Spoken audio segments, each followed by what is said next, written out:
Well, what's up again there, guys? Brian here at 3TR, here to share with you my first official movie review of 2016, as I'll be giving you my early review of the soon-to-be released next installment in the Batman animated movie lineup series, titled Batman Bad Blood. Now, this movie was directed by Jay Oliva, and in terms of returning voice actors, it pretty much has a lot of the returning cast from the two previous standalone Batman animated movies, those being Son of Batman and Batman vs. Robin.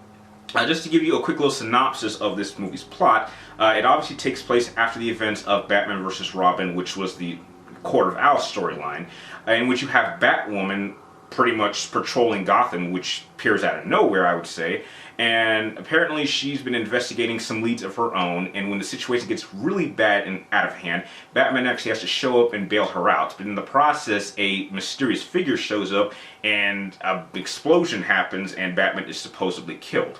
We jump 2 weeks later, and Batman is still missing. The Gotham Police Department has been shining the bat signal, but no one has shown up, and this forces Dick Grayson and Damian Wayne to have to return to Gotham in order to find out exactly what happened to Bruce. And in that case, it actually forces Dick Grayson have to put on the cape and cowl and pretend to be Batman as they investigate what happened to Bruce. Now, while they're doing this, they are also come in contact with Batwoman, who explains exactly how she became who she is.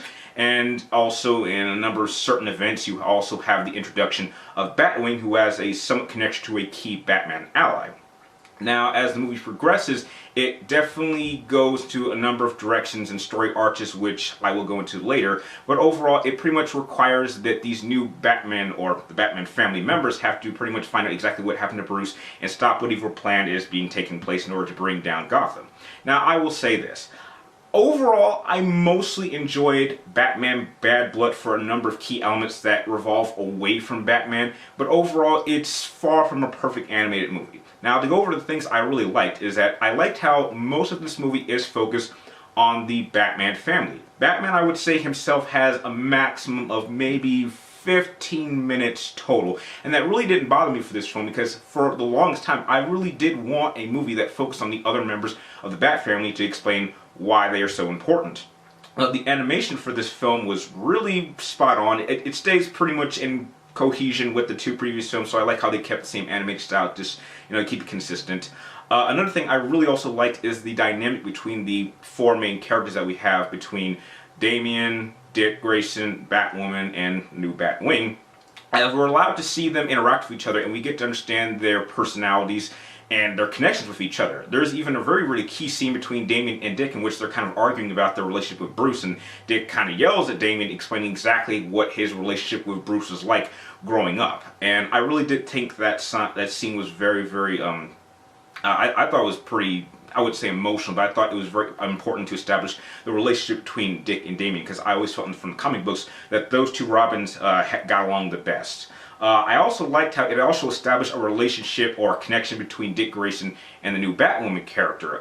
So I like how there was a little bit of history between them two. And when it comes to Batwoman, I actually liked how we not only got to see her in action because she can kick some serious ass on her own despite not being trained by Batman, but we actually got a good amount of time getting into her personal life, which for me was something I wasn't even aware of, and I actually wouldn't mind to see them continue it. When they introduced Batwing, I thought it was a little bit shoehorned in. I thought it was a little bit forced, but over time he did start to kind of win me over, despite the fact that I think that the Batwing suit is pretty much a Iron Man style Batman suit, which, you know, is not all that bad. Another couple of elements that I also really did enjoy is I did like how most of this story was its own original storytelling, and I like movies like this when they do that. However, it doesn't quite hold up all the way to the end, and this kind of goes into one of my big flaws with the film.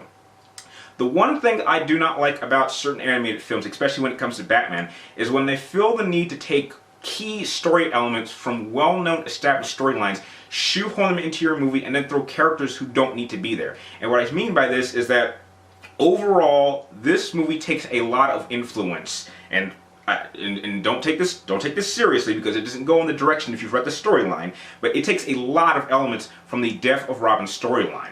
The movie doesn't go in that direction, fortunately, but I felt that I found it very, very distracting because I felt that the characters that they had taken from the storyline, it would have been better if they had just made a full film talking about that storyline. Because every time a character from that storyline or something from that storyline happened, it just felt like it was out of place because it involved characters that probably should not have been involved in the situation the way that it eventually ended up playing out.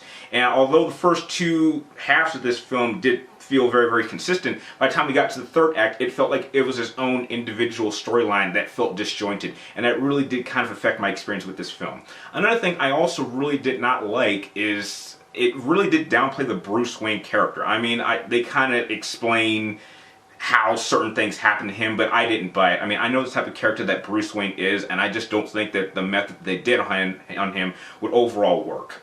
In a sense, Batman Bad Blood is not a great animated Batman movie. It's certainly a solid one. I think it continues the storyline, but there are some significant flaws. And they even felt the need to throw in a cameo for a certain character, which I didn't even think was going to be introduced. And now I think that it's getting a little bit cluttered, because then if we going forward, I'm not sure if we're going to have enough time to develop all these characters moving forward, and that's really my biggest concern moving forward after this film.